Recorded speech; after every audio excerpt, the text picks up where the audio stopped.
Hoje, na manhã desta sexta, o embaixador da China no Brasil, Yang Wanming, comemorou a prisão do presidente do PTB e ex-deputado federal Roberto Jefferson. No Twitter, Wanming escreveu: "Lindo dia a todos", com diversas figurinhas de aplausos. Roberto Jefferson já criticou o embaixador chinês em várias vezes. Na última vez, chamou ele de chinês malandro e defendeu que ele fosse expulso do Brasil. Aspas.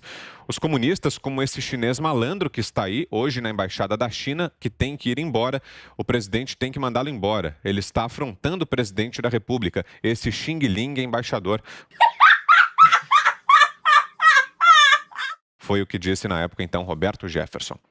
Um embaixador que não colabora com absolutamente nada no Brasil, né? Nós podemos afirmar que a China é um dos nossos importantes parceiros aí comerciais, assim como os Estados Unidos. Temos alianças comerciais importantes, mas isso não quer dizer que devamos ficar calados em relação aos desmandos desse embaixador. Eu queria muito tuitar um dia, lindo dia, com várias palminhas, o dia que a China vier a público e libertar mais de 1 milhão de muçulmanos uigures presos em campos de concentração na China, maltratados. Eu queria tuitar também, lindo dia para todos, cheio de palminha, quando a China realmente assumir como ela fala sobre o meio ambiente, mas ela polui os oceanos com 9 rios. É a maior fonte de dejetos aí nos rios e oceanos vem exatamente dos rios da China. Ou os maus tratos, né? Ou o trabalho infantil. A gente pode fazer uma lista do que significa a ditadura chinesa, o silêncio que as pessoas são, o silêncio que é imposto às pessoas, onde o que aconteceu, né, com os cientistas aí do laboratório de Wuhan, que resolveram falar lá atrás, em 2020, que o vírus chinês que trouxe essa pandemia global, ele saiu sim do laboratório de Wuhan e que pode ter sido um vazamento, né? Que ele pode ter escapado do laboratório de Wuhan.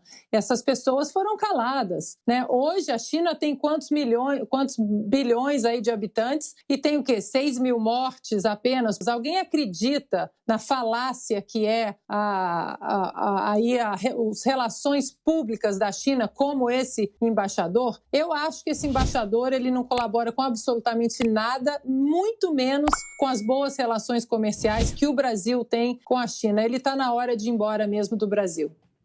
Às vezes eu tenho a impressão que tem alguma coisa fora do lugar, não é normal, não é usual, não é legal, porque a legislação brasileira impede que um embaixador entre, comente ou faça qualquer tipo de pressão na política local. Isso é caso de cartão vermelho. Já houve, inclusive, uma avaliação no Palácio do Planalto para a expulsão do embaixador chinês.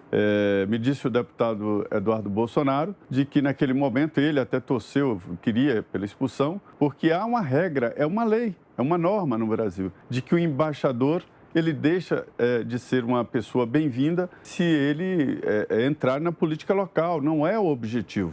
Um embaixador representa o país aqui no Brasil, né? A embaixada é uma espécie de território chinês aqui no Brasil, como todas as embaixadas, e é uma regra internacional, um tratado internacional, mas o embaixador, ele e tem inclusive imunidades, né? Não pode ser processado, preso, mas é preciso ser contido com relação à política local, não pode intervir. E não é a primeira vez que o embaixador faz esse tipo de interferência na política local. Então, já houve um momento em que o governo brasileiro o expulsaria, mas aí entenderam ali os mais próximos do presidente Jair Bolsonaro que poderia ser interpretado pela China como agressão ao país, o que não era. O problema é o embaixador que está criando problemas aqui. E, pelo visto, ele conta com o apoio do Xi Jinping, porque já houve reclamações ao governo chinês e não há nenhuma providência de troca do embaixador. Isso aí é um motivo para um pedido, sim, de expulsão e o descredenciamento desse embaixador chinês aqui no Brasil. Não é briga com a China, é o embaixador. Olha, tem algo estranho nessa cena, né?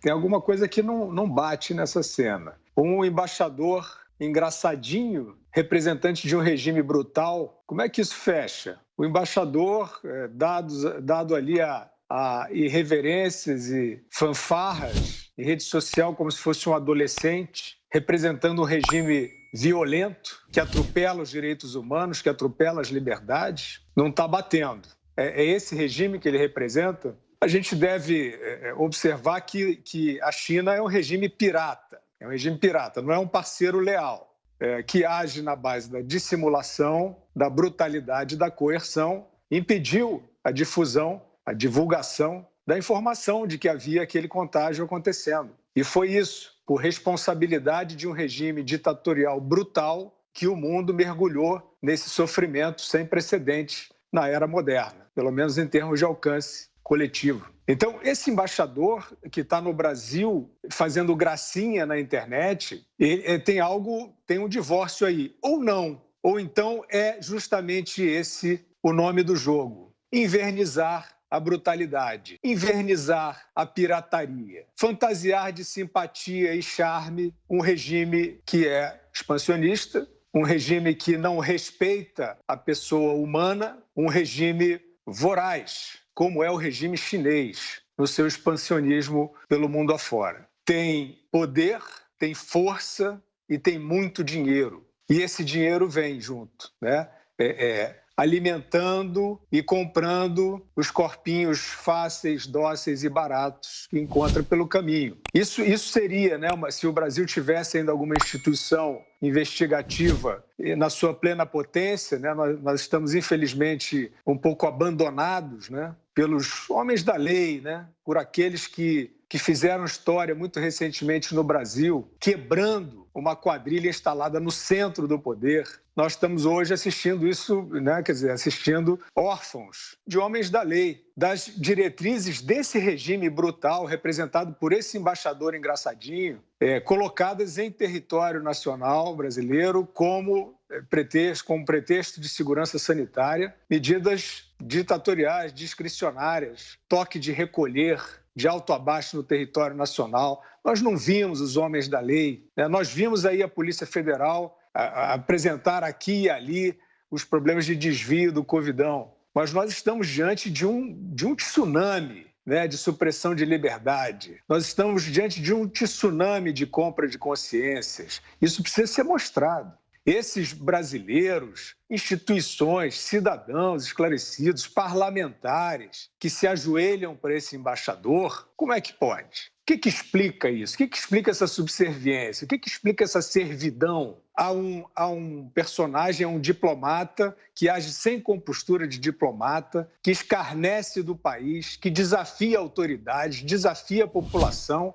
e todo mundo de biquinho calado e puxando o saco dele, né? O Congresso tem uma população de puxa-sacos desse embaixador aí. Por que será? Será que é porque ele é engraçadinho, porque ele bate palminha na internet? Eu custo a crer. Acho que devem ser outros motivos, né? Então é isso aí, temos um avanço bruto, né, de um regime que está apostando, Vitor, não percam isso de vista, é uma alegoria, assim como não poderia ser verossímil um embaixador engraçadinho representando um regime violento, né? Esse verniz, essa propaganda enganosa está também nesse suposto jogo político. Estão fingindo que tem um mal, uma entidade perversa, que dizem que é a direita fascista, que vai dar o autogolpe, etc. e tal. Esse é o nome do jogo para fingir que os arrobos do STF, que os arrobos do Alexandre de Moraes, que a prepotência dessa Suprema Corte, que a prepotência de bancadas de interesses talvez obscuros aí e muito bem remunerados, fingir que esses são os defensores da democracia. Então, o senhor Alexandre de Moraes, ele fez ações históricas no mundo porque ele censurou perfis de internet. Ele agiu para suprimir, como se faz na China, exatamente como se faz na China. Ele agiu para suprimir a voz de pessoas, de cidadãos, em plataformas no Brasil e fora do Brasil, uma ação autoritária e ditatorial que ele fundamenta de forma débil como representam ameaça de subversão à ordem. Isso é argumento de déspota, isso é argumento de autoritarismo. Então, nós temos que quebrar essa propaganda enganosa. Nós temos que desmascarar os hipócritas que dizem que os atos autoritários do STF, da China, do embaixador chinês, são a resistência democrática. Não é possível. Vamos chamar as coisas pelos seus nomes. Vamos dizer que tem um governo legítimo eleito no país, que não tem nenhuma guinada, nenhuma tentação autoritária, e esses fantasiados democratas é que estão trazendo o obscurantismo e o totalitarismo ao Brasil.